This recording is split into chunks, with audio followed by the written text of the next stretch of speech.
네, 제21대 대통령 선거일이 하루 앞으로 다가왔는데요. 국민의힘과 민주당과 국민의힘의 전통적 험지 판세가 어떤지, 그리고 마지막 선거 전략은 무엇인지 차례로 들어보는 시간 마련했습니다. 먼저 민주당으로 가겠는데요. 전재수 더불어민주당 부산 총괄 선대위원장 전화로 연결하겠습니다. 나와 계시죠? 네, 전재수입니다. 네, 안녕하십니까. 네. 불경 지역, PK 지역의 좀 판세는 어떻게 지금 파악하고 계십니까? 일단은 당에서 몇 프로 받겠다, 또 몇 프로 받을 수 있을 것 같아, 이런 예측을 하지 못하게 해서, 저희들이 뭐 구체적인 수치를 말씀을 드릴 수는 없지만, 네네네. 지난번하고는 좀 다르지 않을까. 지난번이란 게 예, 총선 말씀하시는 걸까요? 아닙니다. 지난번 대선 대통령 때. 선거입니다. 예, 저희가 부산이 이제 대통령 선거하고 총선하고 이게 특별히 조금, 차이가 좀 크거든요. 네. 예, 예를 들면은 작년 총선 부산 후보자들의 평균 득표율이 45%쯤 됩니다. 예, 근데 지난번 대통령 선거 때 이재명 후보가 38% 받았거든요. 예, 예. 예. 그래서 지난 대선 그러니까 노무현 대통령이 집권할 때 부산에서 29%, 그다음에 문재인 대통령이 집권할 때 39%, 네. 지난번 이재명 후보가 38%를 받았습니다. 네. 그래서 앞으로 저희가 40%를 받은 적이 없는데 좀 지난번하고 좀 다르지 않을까 이런 이제 조심스러운 기대를 하고 있습니다. 그러니까 그 3년 전 대선 때보다는 분위기가 좋다 이런 요지의 말씀이시네요. 뭐 저희들은 그렇게 생각합니다. 그래요. 네. 지금 그 이재명 후보 같은 경우는 공식 선거운동 기간에 수도권 10번 다음으로 PK 지역을 많이 찾았어요. 5번 찾았다고 하던데 그럼 이것도 일정하게 효과가 있다 이렇게 좀 자체 분석하시는 걸까요? 일단은 민주당과 이재명 후보가 네. 당과 후보가 이번에 그 대구, 경북, 부산, 울산, 경남에 공을 많이 들였습니다. 예, 특히 부산, 울산, 경남 같은 경우는 선거 초반에도 오셨고 어제도 오셨고 그리고 시간을 많이 투자한 것뿐만이 아니고 부산, 울산, 경남을 위한 이제 공약도 정말로 심혈을 기울여서 공약을 준비를 했거든요. 네네. 예, 그래서 이번에는 민주당과 이재명 후보가 보인 자세와 태도 또 공약이라든지 이런 것들이 진정성과 공약의 체감도가 굉장히 높습니다. 그래요. 예를 들면은 해양수산부를 부산으로 이전하겠다, 해사 전문법원을 부산에 설치하겠다, HMM을 비롯한 해운 대기업 본사를 부산에 이전하겠다, 또 동남투자은행을 통해서 기존의 부산, 울산, 거제도로 이어지는 조선벨트의 부흥이랄까 뭐 이런 이제 공약이 상당히 지금 침체되어 있는 지역 경제를 봤을 때 부산 시민들, 부울경 시민들에게 체감도가 굉장히 높습니다. 그럼 지금 이제 그 몇 가지 열거해 주셨던 지역 맞춤형 공약 말고 대선판 전체를 가르는 구도에서 지금 민주당은 이제 내란 종식, 내란 극복을 이제 내세우지 않았습니까? 이 부분에 대해서는 그 PK 지역의 민심 평가는 좀 어떻다고 체감하십니까? 그러니까 PK 지역의 그 부울경 시도민들도 대한민국 국민이잖아요. 그럼요. 예. 예. 그렇기 때문에 대한민국 국민으로서 당연히 요즘 세상이 어떤 시대인데 총 들고 난리치냐. 이거는 좀 아니지 않냐. 이 여론이 분명히 있습니다. 그렇기 때문에 부울경 시도민들도 이건 좀 아니지 않냐라는 그 여론에다가 이제 부울경 시도민들에게 아주 체감도 높은 이 공약이 이제 결합이 됐기 때문에 저희들이 이제 좀 기대를 하고 있는 것이고 특히 부산 시민들 같은 경우는 이재명 후보의 뭐 해수부 이전 등등 이 공약이 단순히 표를 얻기 위한 선거용 공약이 아니고 북극 항로 시대가 곧 열릴 거라는 미래를 전망을 하고 대한민국이 서울 수도권 중심의 성장 엔진 하나만 가지고 계속해서 날아가가지고 이게 경제 성장률이 0%대로 가는 거 아니냐. 거기에 성장 엔진을 하나 더 장착을 해야 된다라는 국가 경영 전략 차원에서 이제 부울경 공약이 나왔기 때문에 이 공약의 진정성이라든지 또는 이 공약의 실현 가능성이라든지 이 부분에 대한 평가가 되게 좋습니다. 아, 그렇습니까? 예. 그 사전 투표가 끝났는데 전국 평균이 34.74%였거든요. 근데 울산, 부산, 경남 모두 이 평균치에 미달했습니다. 이건 어떻게 받아들이십니까? 평일에 영향이 컸다고 봅니다. 예. 평일에 영향이 컸고 이 사전 투표율이 뭐 정치적으로 어떤 의미를 가진다. 이렇게 해석할 필요는 없을 것 같고요. 네. 지난 대선 수준 또는 지난 대선보다 좀 더 많은 분들이 투표를 하지 않을까. 이렇게 생각을 합니다. 사실은 점심 빨리 먹고 가서 투표해야 되잖아요. 이번에 목요일 금요일이기 때문에. 네. 토요일 주말이 껴 있었던 거하고는 조금 좀 차이가 났던 것 같은데 네. 본투표에 이런 여론들이 좀 투표로 좀 많이 이어지지 않을까 그런 기대를 가지고 있습니다. 아마 민주당 입장에서는 그 국민의힘 전통적 지지층의 막판 결집을 아마 경계를 좀 하실 것 같은데 이 점은 어떻게 보고 계십니까? 사실 지난 총선에서 저희들이 이제 어떻게 보면 트라우마라 그럴까요? 네. 그게 좀 있는데 그러나 그 강도와 범위는 상당히 좀 약해지지 않을까 그런 기대를 가지고 있습니다. 저희들이 1990년 1월 22일 날 3당 합당이 됐습니다. 네네네. 35년 됐거든요. 예.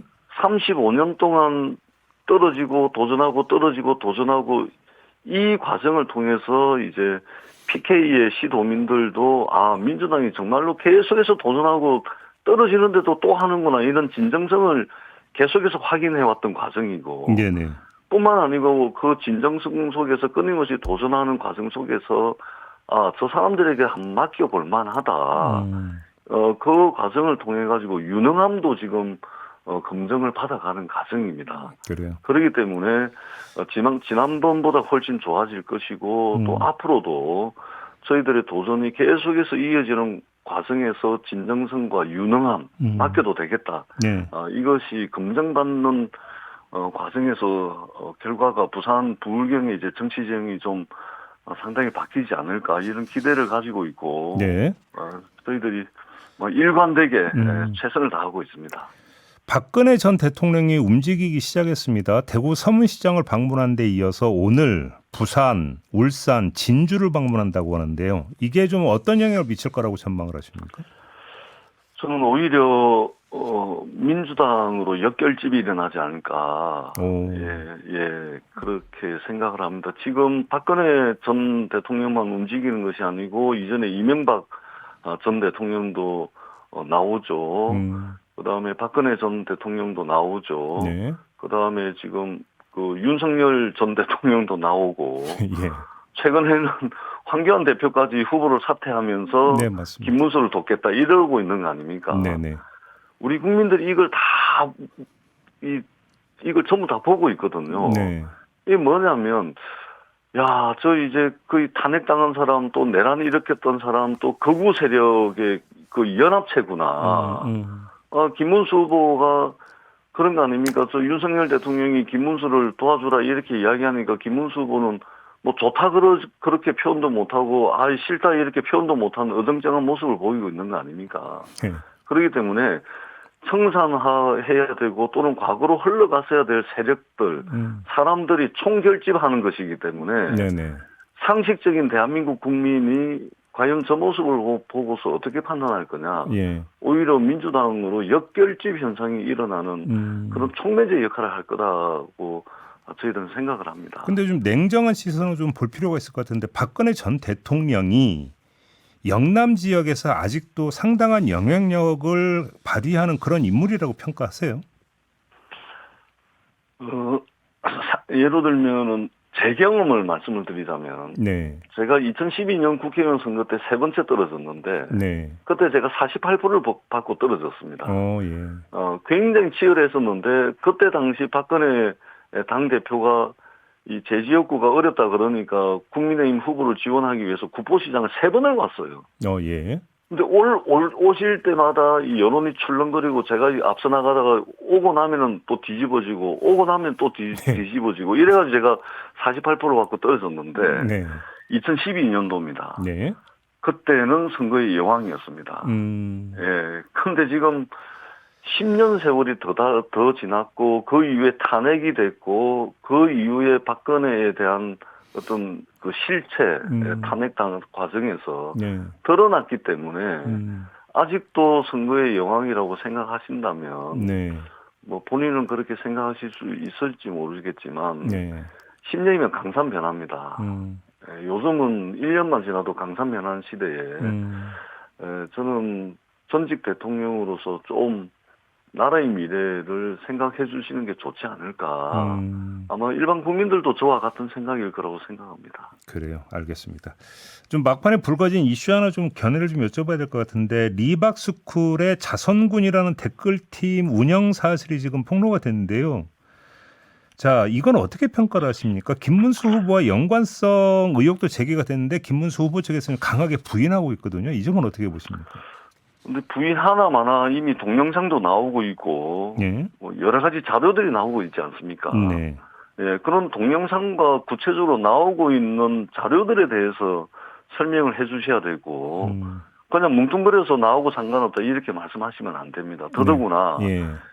극우 청년들을 초등학교에 투입해가지고 아이들에게 뉴라이터 역사관을 주입한다는 게 말이 됩니까? 일단 학부모들이 경악하고 있습니다. 그렇기 때문에 이게 대한민국에서 위헌적이고 위법적인 계엄을 일으키는 것만큼이나 우리 아이들을 대상으로 왜곡된 역사관을 주입을 해가지고 나를 어디로 끌고 가려고 하는지 모르겠습니다. 반드시 이번 선거에서 심판을 받을 거고 추후에라도 이 부분은 철저하게 조사를 해서 그 진상을 밝혀야 된다고 생각을 합니다. 혹시 좀 학부모들이 좀 민감하게 반응하고 있다는 걸 좀 체감을 하시는 겁니까? 저는 어제 여기 저희 지역에 예. 이제 구포중학교, 백양중학교 좀 있는데 네. 그 젊은 어머니들 저 커피숍에 앉아가지고 예.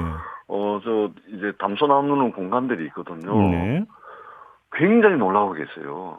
그래요? 예. 왜냐면 아이들의 어떤 역사관이라든지 이런 게 초등학교 때 많이 형성이 되는 거 아닙니까? 네. 그 영상 자료를 보니까 이게 이승만, 박정희 거의 그 찬양 일색으로 아이들이 그렇게 교육을 받고 있던데 그걸 보고서 이게 놀라지 않을 부모가 있겠습니까? 저도 굉장히 충격을 받았거든요. 예. 반드시 잘못을 다 밝히고 책임을 져야 된다고 생각을 합니다. 그래요. 그러면 그 의혹 자체가 지금 표심에 상당히 이미 반영이 되고 있다 이런 평가시네요. 반영이 거의 이건 뭐냐면 총칼로 그 내란을 일으킨 거하고 잘못된 역사관을 우리 어린 아이들에게 머리에 주입하는 거하고 사실은 같습니다. 예. 그렇기 때문에 굉장히 심각하게 받아들이고 있고 특히 국민의힘이 또는 윤석열 정권이 도대체 어디까지 한 거냐 이게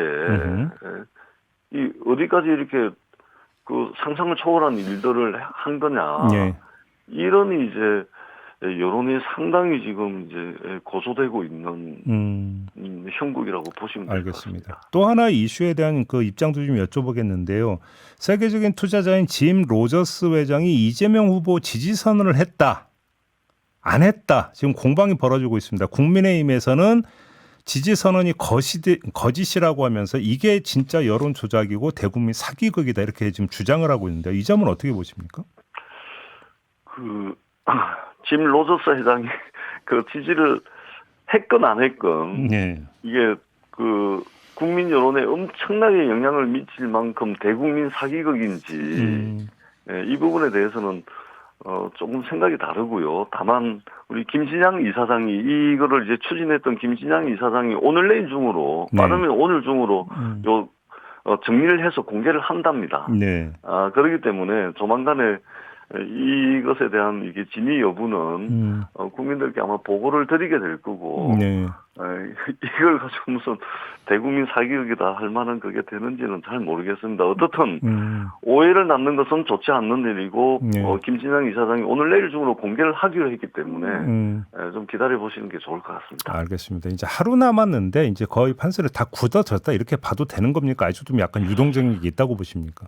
저희는 전국 판세는 어떤 당에서 어떻게 판단하는지는 모르겠지만 저희 그 부울경, PK 지역은 그렇지가 않습니다. 저희들은 선거 끝날 때까지 지난 35년 동안 떨어지고 도전하고 이 과정에 연속선상에 있기 때문에 네네.